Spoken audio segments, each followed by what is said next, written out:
Hola, ¿qué tal? Gracias por acompañarnos en otro video de Tu psicólogo te acompaña. Soy Rodrigo y el día de hoy nos acompaña de nuevo el psicólogo Omar Solórzano, el cual nos estará compartiendo información muy importante acerca de psicopatología desde el humanismo. Vamos enlazándolo también con la serie de videos que hemos hecho respecto a psicopatología. Sin embargo, lo hemos hecho un tanto desde un enfoque mucho más amplio dentro de la psicología. Aquí ya estaríamos específicamente desde el humanismo. Sin más, vamos con el video.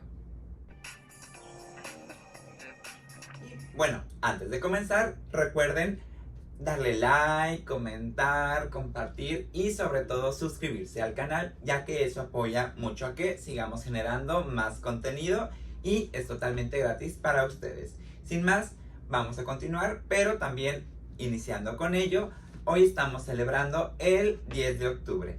Eso implica que el Día Mundial de la Salud Mental. Es por ello que, bueno, les invitamos a, ya sea que gusten revisar esta serie de videos, revisar otros que tenemos en el canal y en ello motivarse y también eliminar el estigma de lo que implica acudir a psicoterapia. Porque recordemos, no implica qué tenemos en nuestros recursos psicológicos, sino qué hacemos con ello. A veces todos podemos llegar a tener historias, situaciones, traumas complejos, qué sé yo. La cuestión es qué hago con esas herramientas que yo no elegí, pero que hoy como adulto puedo elegir qué hacer con ellas. Bueno, sin más entonces, pasamos a la parte de psicopatología desde el humanismo. Y en ello, bueno, Omar, ¿qué nos compartirías acerca de esto? Bueno, es curioso, ¿no? Si ustedes revisan los manuales, sobre todo para los chicos que están estudiando, ¿no? Psicología y otros psicólogos, ¿no? Ustedes revisan manuales diagnósticos, ya sea DSM-4TR, DSM-5 o el CIE. Si ustedes buscan el apartado de psicopatología o psicopatía, no lo van a encontrar. O sea, hay muchos trastornos en esta gama que se ha ido formulando, compilando a lo largo de los años, pero tal cual como psicopatía no hay. Entonces, de repente confundimos, ¿no? Estas dos. Cuando hablamos de psicopatología desde el humanismo, hablamos de funciones que son adaptativas, más no precisamente cuadran con esta realidad que vivimos, ¿no? Esta realidad que compartimos. Entonces, de repente vemos al psicópata y lo vemos desde un punto de vista muy fantástico. Jeffrey Dahmer, John Wayne Gacy, vemos a Ted Bundy, que existieron como personas, pero sus series, sus historias sacadas, pues vienen así como bien de repente desfasadas, ¿no? Entonces, ¿qué sucede acá? Vamos confundiendo muchas cosas por lo que nos muestra la televisión, por lo que medio sabemos, por lo que medio leímos, porque un TikTok, porque un Reel, por un montón de cosas, ¿no? Entonces es bien importante aprender a diferenciar estas palabritas, ¿no? Cuando hablamos de psicopatología como tal, estamos hablando de, otra vez, esas funciones que son desadaptativas, pero que son las mejores que encontró el organismo para operar en su mundo. Si nosotros vamos y vemos la esquizofrenia, sobre todo la befrénica, que es la más desorganizada, vamos a ver una persona desaliñada, que no está en la realidad, que tiene tal vez muchos brotes psicóticos, o en su fase negativa vamos a ver mucha anedonia, que es este poco movimiento, abulia, que no habla, no son muy asociales, y de repente decimos, no, pues está loquito, está enfermito. Bueno, si nos adentramos a ver esta historia familiar, vamos a encontrar muchas veces abuso sexual, psicológico, muchos componentes que faltan a la hora de la crianza, familias que de repente hacen lo mejor que pueden con lo que tienen, pero justamente no es suficiente, ¿no? Entonces es importante ir distinguiendo, ¿no? En cambio, en psicopatía, tal cual la palabrita, estamos viendo una personalidad que se formó. Aún no tenemos un componente adecuado que mida perfectamente, pero vamos a ver muchas veces daño orgánico y vamos a ver también estas situaciones, ¿no? Igual que como lo hablaba en la esquizofrenia, una familia que es disfuncional, que a lo mejor es muy violenta, que genera mucho abuso, etcétera, etcétera, ¿no? Entonces, de repente es bien importante poder diferenciar entre estas dos. Incluso, pues nos abre al debate de coloquialmente siempre se le va cargando todo a la genética, a la herencia familiar directamente y es como el de, bueno, pero qué tanto también comprendemos que no solo se hereda, digo, tomando la misma palabra, no solo se hereda ADN, también se heredan modos de vida, recursos de afrontamiento, estilos, integraciones, interpretaciones, y todo eso implica entonces donde a veces salimos allá y es, pues no solo me heredaron una casa, no solo me heredaron mi color de piel, mi genética, qué sé yo, también me heredaron que cada vez que sucede una situación aprendí a afrontarla así porque vi que cuidadores hicieron tal o tal cosa, ¿no? Ajá.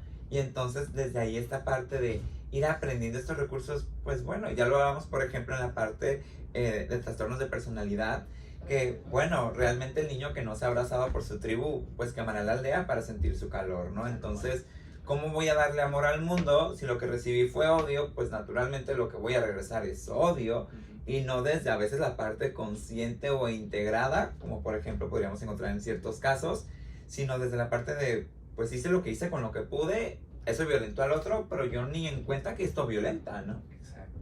Desde la gestal, sobre todo desde esta corriente más de campo, vemos la situación en un global, o sea, la persona es inseparable de su situación y la situación va a incluir siempre a la persona, como sea que lo esté viviendo. ¿Qué sucede? De repente las situaciones no son lo suficientemente buenas, o sea, los recursos que hay son insuficientes o son muy negativos. A veces el golpe, el palo, el cintarazo es lo más que tiene una persona para heredar justamente, ¿no?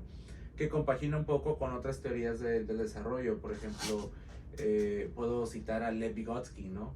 Hablando de este andamiaje, de este aprendizaje sociohistórico, porque él lo dice, el niño no solo tiene estructuras neurológicas con las cuales operar, o sea, necesita sí o sí de un andamiaje de un otro, es decir, de un cuidador, de un ambiente, de un maestro, etcétera.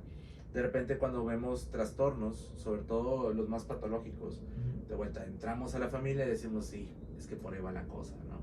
O sea, no solo va a ser genética, en algunos casos sí, cuando ya es el trastorno demasiado fuerte, grande, patológico, mandamos al neurólogo, de repente en la resonancia sale, ¿sí? Hay estructuras cerebrales que están dañadas. Entonces, ahí está la organicidad. Pero en su gran mayoría, sobre todo en los de personalidad, pues no va a haber daño orgánico. Lo que sí va a haber es un daño a nivel ambiental.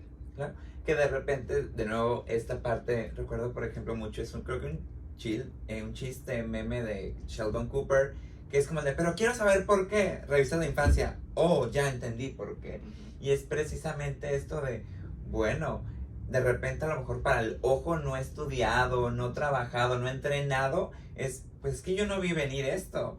Bueno, desde esta visión, a veces como psicoterapeutas pues es que se me ve venir, o sea, ve, todo fue un caldito que poco a poco se fue calentando y tú nomás viste el vapor que salió cuando hirvió. Sí. Pero nosotros íbamos viendo la flamita que era como el de, sí, se subía y se bajaba a momentos, pero nunca se apagó. Claro. Siempre mantuvo caliente este hervidero de, pues, psicopatología, ¿no?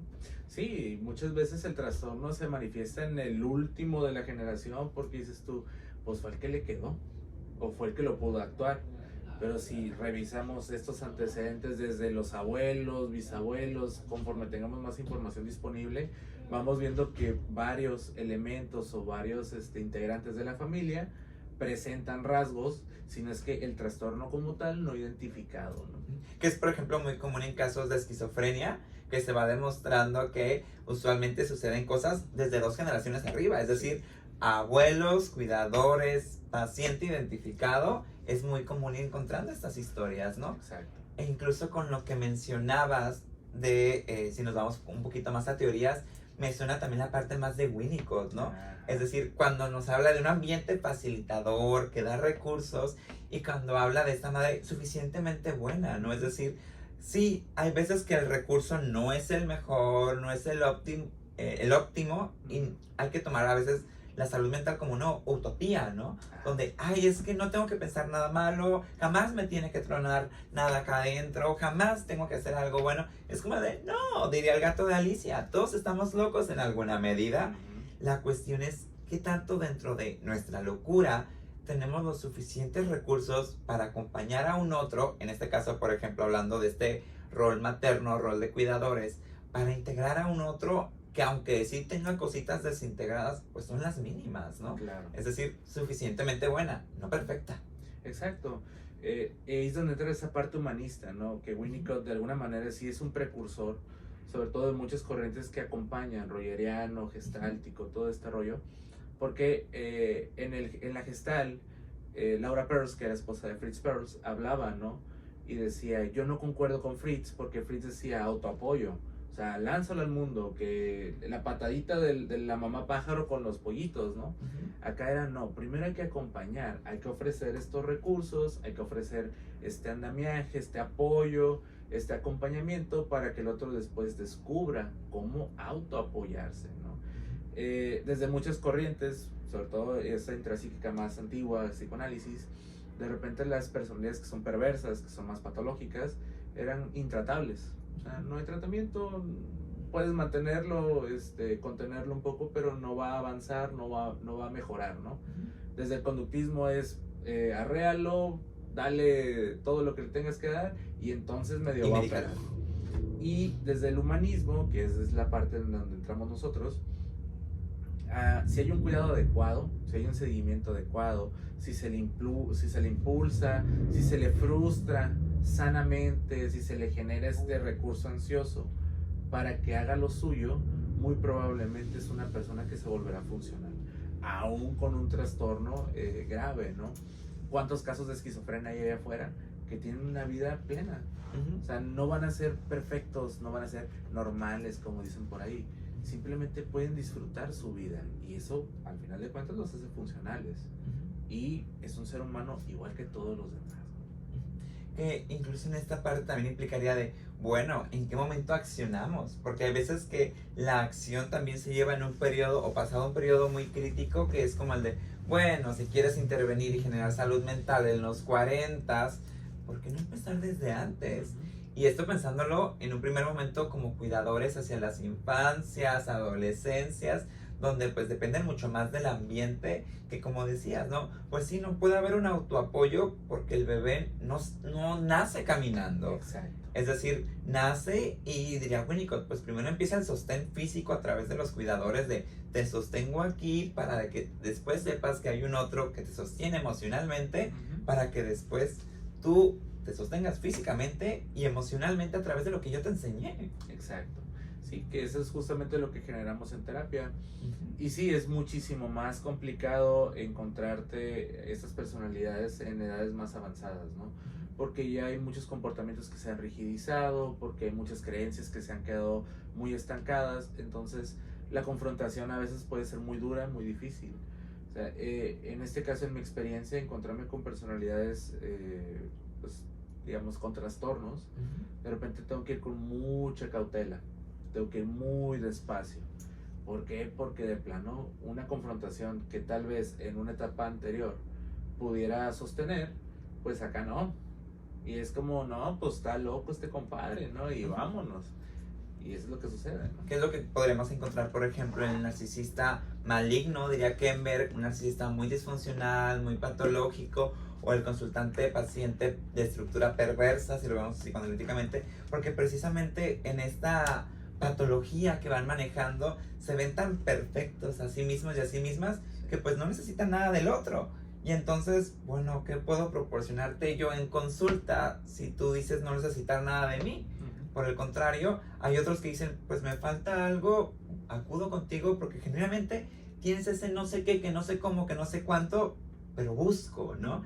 Y ahí es donde entonces todavía podemos hacer algo, porque incluso también en edades más avanzadas, pues los podemos encontrar en centros de rehabilitación, cárceles, donde incluso, si lo pensamos desde esta parte a lo mejor social, es muy diferente una cárcel latinoamericana a cárceles de primer mundo europeo, donde vemos que cárcel, como comprendemos acá en Latinoamérica, pues no son, que tienen equinoterapia, que empiezan a enseñarles oficios, y acá de repente en Latinoamérica es, pues te enseño a hacer el negocio todavía más sucio de lo que ya lo hacías antes de entrar, ¿no?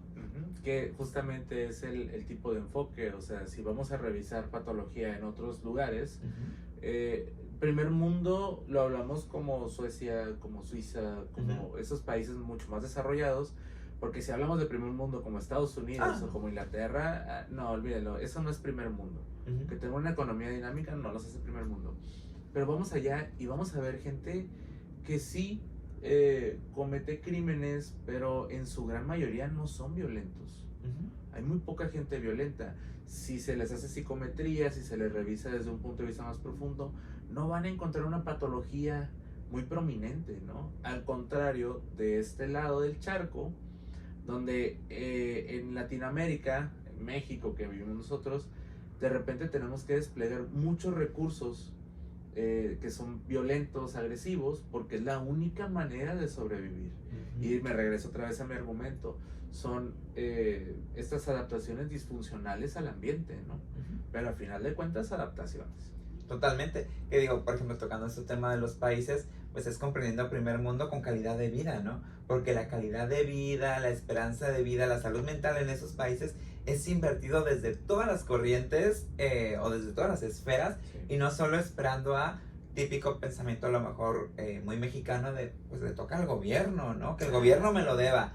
Y es, bueno, pero ¿en qué momento también haces tú algo por tu persona o por los que tú decidiste traer al mundo, ¿no? Hablándolo también, por ejemplo, en esta parte de cuidadores, que de repente es el ambiente, y es, bueno, sí, sabemos que fuiste deprivado de algo y ahora lo demandas, la cuestión es, pues no se va a dar a veces, ¿no? Y es una triste realidad política que a veces la salud mental sea relegada, pero ahora sí que pues es lo que es, ¿no? Sí, y otra vez, encontrando en esta psicopatología, vamos a ver muchas veces el o mucho de todo o poco de nada.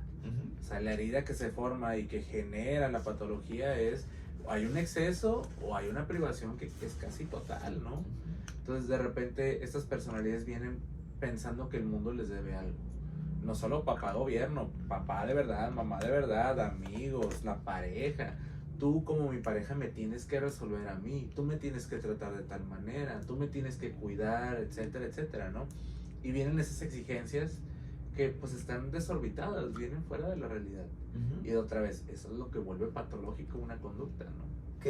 Y creo que es algo, por ejemplo, muy rescatable que nos comparten estas series tan populares hoy en día, que si Jeffrey Dahmer, que si Ted Bundy, no precisamente por el caso como tal, sino porque nos enseñan qué pasa cuando en la infancia hay una situación muy crítica, ¿no? Es decir, realmente, si digo, la mayoría son más actuadas, por ejemplo, si nos vamos en la parte de Dahmer, contrario a los tapes que hay de Bundy, pero nos va enseñando es que fíjense que está pidiendo como adulto, ¿no? Que eso lo encontraríamos en las heridas, es decir, en la infancia le faltó algo y como adulto lo pide de una forma irreal, violenta, y es como el de, a ver, pero ¿dónde corregimos realmente? ¿Dónde trabajamos? Pues ya no en la adultez. Exacto. Hay que ir trabajando, invirtiendo en un primer momento desde precisamente esta labor en la infancia, en los peores casos, ¿no? Digo, en los mejores todavía en la adultez sigue siendo muy trabajable porque al final del día, pues, ¿cómo es la materia prima que traemos al mundo, no? Es decir, dependiendo de nuestros recursos psicológicos, también es cómo podemos afrontar y crecer. Digo, en muchos casos los trastornos de personalidad son trabajables incluso sin necesidad de entrar a psiquiatría, ¿no? Hay trastornos que de plano sí es imposible trabajar con ellos. ¿Por qué? Porque una estructura no funciona, porque el episodio psicótico es muy fuerte, etcétera, y entra a psiquiatría, ¿no? En mi experiencia no son muchos los casos que yo mando al psiquiatra, porque digo, pues como que no califican. O sea, y cuando son muy graves, pues de repente digo yo, bueno, aunque lo podría trabajar, lo más adecuado es canalizar. ¿Y a dónde canalizamos en ese aspecto? Pues generalmente al Hospital de Salud Mental de aquí de Tijuana. Porque ellos tienen todo el mecanismo y tienen toda la operación para poder trabajar con estos casos tan graves, ¿no? Y usualmente es más accesible, porque, digo, en el mejor de los casos, pues recomendamos psiquiatrías y ahí te van, referencias. Pues sí, pero el costo, uno, de las consultas psiquiátricas y dos, del tratamiento y de prolongarlo, pues realmente es una realidad que no muchas personas pueden costear, ¿no? Y en esta misma parte, pues también recordar que si se le deriva a psiquiatría, no implica solo psiquiatría, implica el trabajo en conjunto de decir, pues sí te derivé, pero ve, médicate, ya cuando estés más o menos regulado, vuelves acá, pero no dejas de ir a ambas partes, sino realmente es un tratamiento multidisciplinario, porque aquí es, por ejemplo, si hablábamos de tener un cuerpo hegemónico, bajar de peso, qué sé yo, ¿no? Y empezamos en, no solo es el ejercicio, también es descansar, también es lo que comes, también es lo que no comes. Entonces toda esta parte es, si en la parte de la salud física lo vemos en múltiples áreas, ¿por qué en la salud mental no? Exacto. Sí, es desplegar todo este mecanismo que pues no es barato, o sea, así como lo mencionas, facilito son 15,000 pesos al mes, ¿no? Entre tratamiento, psiquiatra, psicoterapia, médico, nutriólogo, y dices tú, bueno, ¿quién gana 15,000 pesos al mes? O sea, ¿quién tiene ese acceso? ¿O quién le sobra? Porque, por ejemplo, digo, a lo mejor ganar, que entenderíamos como un sueldo más menos medio. Ajá, más Pues medio. sí, pero quítale vivienda, quítale comida, quítale el sobrevivir el día a día, más aparte familia. Y eso es como de, bueno, a veces la salud, realmente en lo que comprendemos por salud, Ajá. tristemente puede llegar a ser un lujo dentro de muchas vivencias. Claro. Y de hecho por eso viene o entra esta parte humanista, ¿no? O sea, comprendemos que no todas las personas tienen ese acceso. Entonces de repente el decirles, ¿sabes qué? Pues te canalizo a tal lugar, pues es perder muchas veces la parte económica, ¿no? Yo como humanista no derivo cuando es necesario, pero en su gran mayoría no. Hay otras corrientes que, sí, en la primera sesión eres tal y órale, vete por los De chochos. no vas a estar hablando. Bueno, ok. Sí, TCC, totalmente. Y de repente es como, es muy sencillo emitir un diagnóstico mal hecho, a ojo de buen cubero, y de repente que la persona, pues ya estoy tomando antipsicóticos. ¿Por qué? Si venías por otra cosa, ¿no? Hay muchos malos diagnósticos. Entonces, en mi caso como humanista, espérame, déjame primero, voy a revisar tu historial. Y vamos trabajando mientras revisamos, y vamos haciendo intervenciones y tratar de que salgan modificaciones. Y la persona de repente sale adelante y no ocupa, no necesita el psiquiatra, ¿no? Que ahorita está muy de moda, ¿no? O sea, el diagnóstico de moda actual es el TDAH para adultos, que se dispara a partir de la pandemia, ¿no? ¿Por qué? Porque nos damos cuenta que estamos saturados de situaciones, llega pandemia, todo se detiene, es como, no aguanto estar conmigo.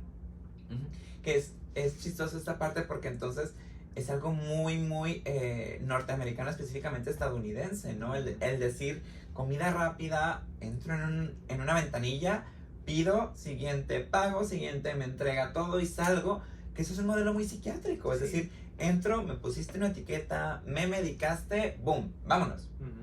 Y la cuestión es, ok, sí, pero ¿y ahora qué haces con la etiqueta? ¿Cómo trabajas con la etiqueta? ¿Cómo integras la etiqueta?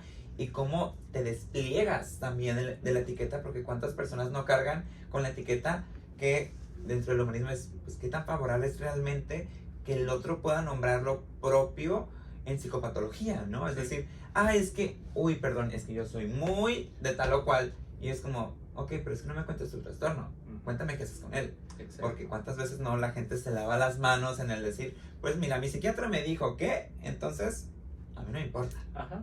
Y justamente me toca desintegrar etiquetas en el consultorio muchas veces. A ver, okay. Tú no eres tal por cual, no te define. Es una condición que puedes llegar a tener, que puedes llegar a utilizar, y en muchos casos me toca confrontar, bueno, ¿cuánto lo usas para manipular tu ambiente? Es lo que hablamos en el otro video, ¿no? Acerca de esta angustia. De repente el movilizar recursos alivia síntomas, ¿no? Si lo puedo ver así. Alivia la enfermedad, si lo podemos ver así, ¿no? Al final de cuentas, las adaptaciones que no son funcionales eventualmente botan. Es como un mecanismo de defensa.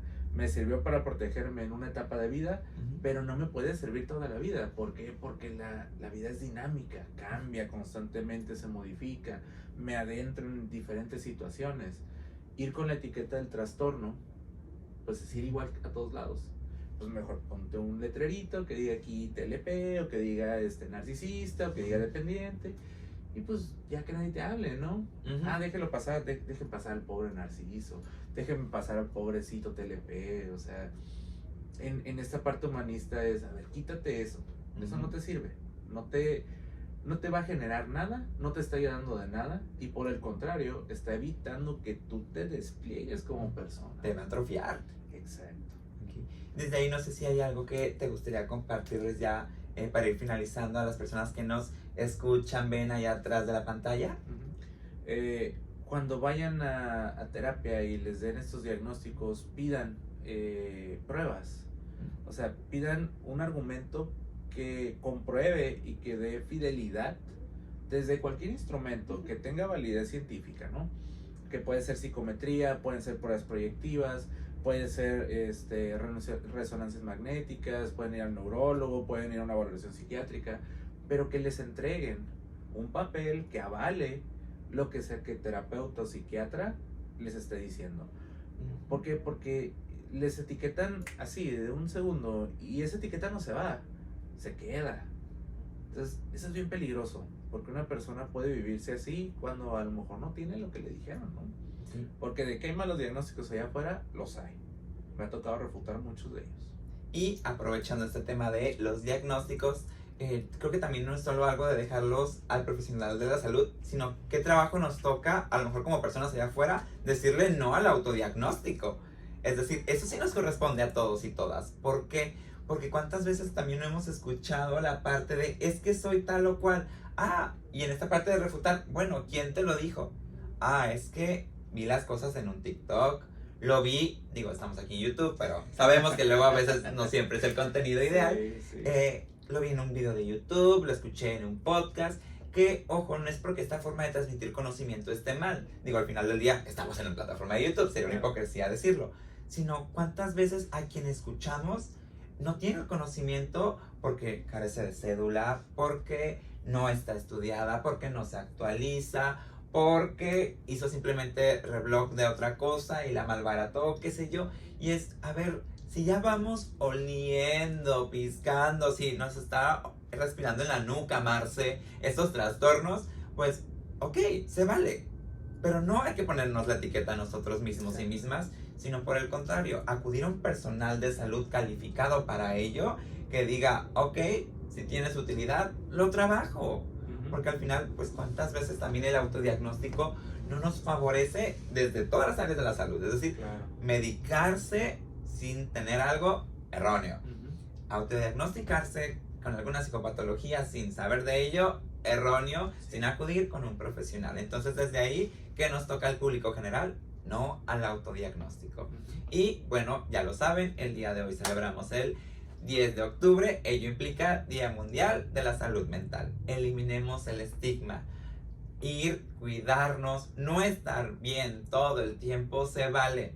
¿Qué hacemos con ello? Bueno, también se vale acudir a terapia y no es cosa del otro mundo. Y bueno, ya lo saben, si el video les gustó, denle like, comenten, compartan y suscríbanse a este canal. Esto nos apoya a seguir generando mucho más contenido y llegar así hacia ustedes. Sin más, bueno, gracias por acompañarnos en otro video de Tu Psicólogo Te Acompaña. Nos despedimos, soy Rodrigo y Omar. Y gracias y nos vemos hasta la próxima. Bye bye.